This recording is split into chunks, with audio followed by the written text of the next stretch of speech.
jiwa raga kami.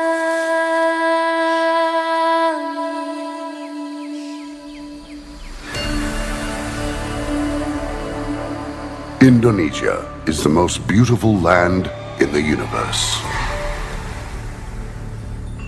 Assalamualaikum warahmatullahi wabarakatuh. Perkenalkan, kami dari kelompok 7 ingin menjelaskan tentang kawasan ekonomi khusus yang ada di Nusa Tenggara Barat. Salah satunya yaitu di Kuta Mandalika dan berdampak pada Desa Sade. Kawasan ekonomi khusus Mandalika merupakan kawasan ekonomi khusus untuk para wisatawan dengan luas sekitar 1035 hektar. Potensi alam kawasan ekonomi Mandalika ini yaitu pada Pantai Kuta, Pantai Selinting, Pantai Kelui, dan Pantai Gerupuk yang dapat menjadi destinasi bagi wisatawan mancanegara dan domestik. Kawasan ekonomi khusus Mandalika ini merupakan kawasan dengan batas tertentu dengan wilayah hukum Negara Kesatuan Republik Indonesia yang ditetapkan untuk menyelenggarakan fungsi dengan manfaat perekonomian tertentu. Tujuan utama pengembangan kawasan ekonomi khusus ini adalah untuk menciptakan pertumbuhan ekonomi, pemerataan pembangunan, dan pemerataan saing bangsa. Bagaimanakah dampak perekonomian NTB setelah terbangunnya sirkuit Mandalika? Ajang balap motor GP Sirkuit Mandalika 2022 mendorong perekonomian NTB terutama sejak awal Februari 2022. Dampak ajang balap motor GP Sirkuit Mandalika 2022 diprediksi lebih besar dibandingkan dampak ajang balap WSBK 2021 yang bisa dilihat dari beberapa hal sebagai berikut. Penyerapan tenaga kerja selama penyelenggaraan ajang balap mencapai 6,900 tenaga kerja. Dan jumlah wisatawan yang mengunjungi Lombok mengalami peningkatan yang sangat signifikan. Tingkat okupansi hotel di Lombok mencapai 100% dan PAD Lombok Tengah tahun 2022 meningkat sekitar 300 miliar. Ajang balap motor GP Sirkuit Mandalika 2022 juga berfungsi sebagai ajang interaksi untuk menarik wisatawan mancanegara dan promosi internasional bagi produk-produk UMKM Indonesia.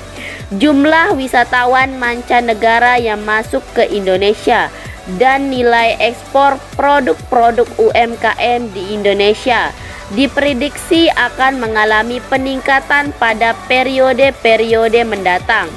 Ajang balap motor GP Sirkuit Mandalika 2022 tidak hanya menjadi hiburan bagi masyarakat Indonesia, tetapi juga diharapkan dapat membangkitkan perekonomian bagi NTB serta menjadi momentum pemulihan perekonomian di NTB yang sempat turun akibat pandemi COVID-19.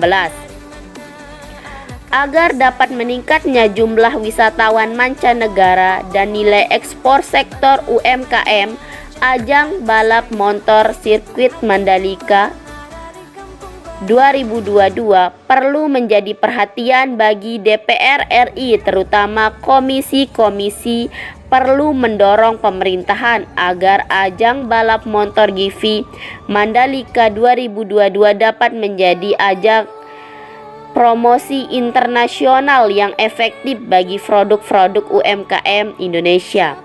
Komisi DPR RI juga perlu mendorong pemerintahan agar ajang ini dapat menjadi alat yang efektif untuk menarik wisatawan mancanegara datang ke Indonesia.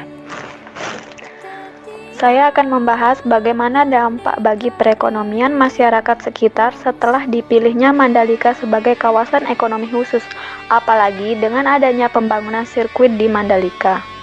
Nah, selanjutnya adapun dampak dari terpilihnya Mandalika sebagai kawasan ekonomi khusus, apalagi dengan adanya pembangunan sirkuit di Mandalika sangat berdampak bagi perekonomian masyarakat sekitar kawasan Mandalika, salah satunya di Desa Sade.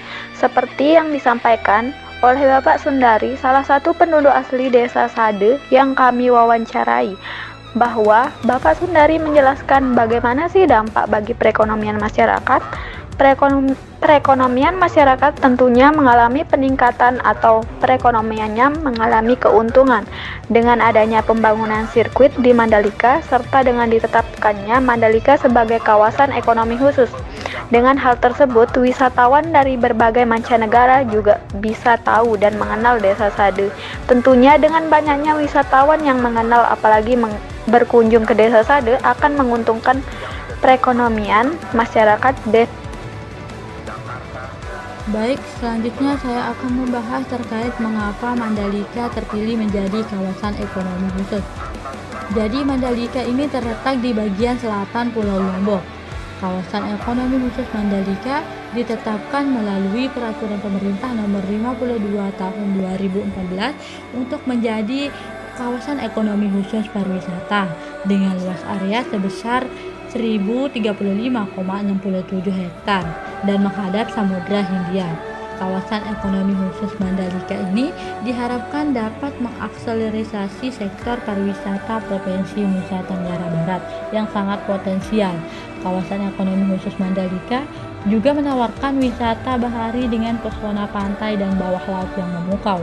Jadi berdasarkan potensi dan keunggulan yang ada, maka PT Pengembangan Pariwisata Indonesia Persero yang telah mengembangkan Nusa Dua Bali tersebut mengusulkan pembentukan kawasan ekonomi khusus Mandalika karena memiliki konsep pengembangan pariwisata yang berwawasan lingkungan dengan pembangunan objek-objek wisata dan daya tarik wisata yang selalu berorientasi kepada kelestarian nilai dan kualitas lingkungan hidup yang ada di masyarakat.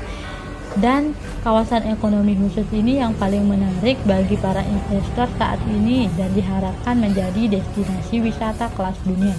Kawasan ekonomi khusus Mandalika diproyeksikan investasi sebesar 40 triliun rupiah dan diproyeksikan juga dapat menyerap tenaga kerja sebanyak 587.000 tenaga kerja hingga tahun 2025. Jadi itulah alasan mengapa Mandalika terpilih menjadi kawasan ekonomi khusus.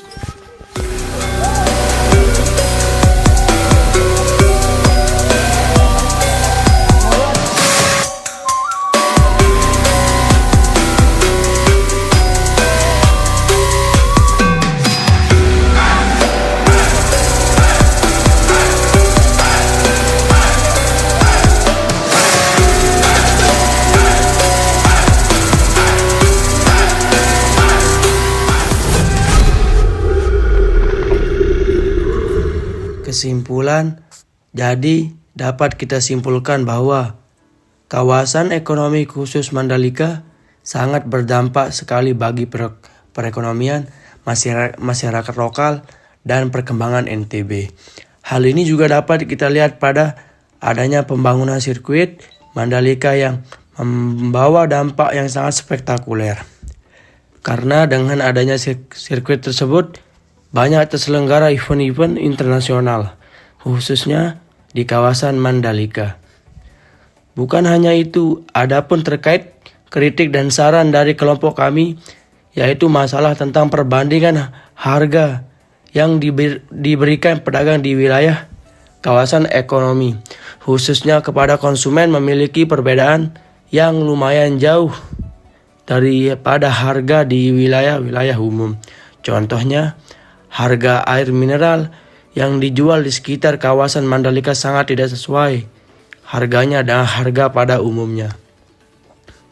Hal itu tentunya wisatawan luar daerah Lombok atau NTB beranggapan bahwa penduduk sekitar mengambil keuntungan yang sangat berlebihan.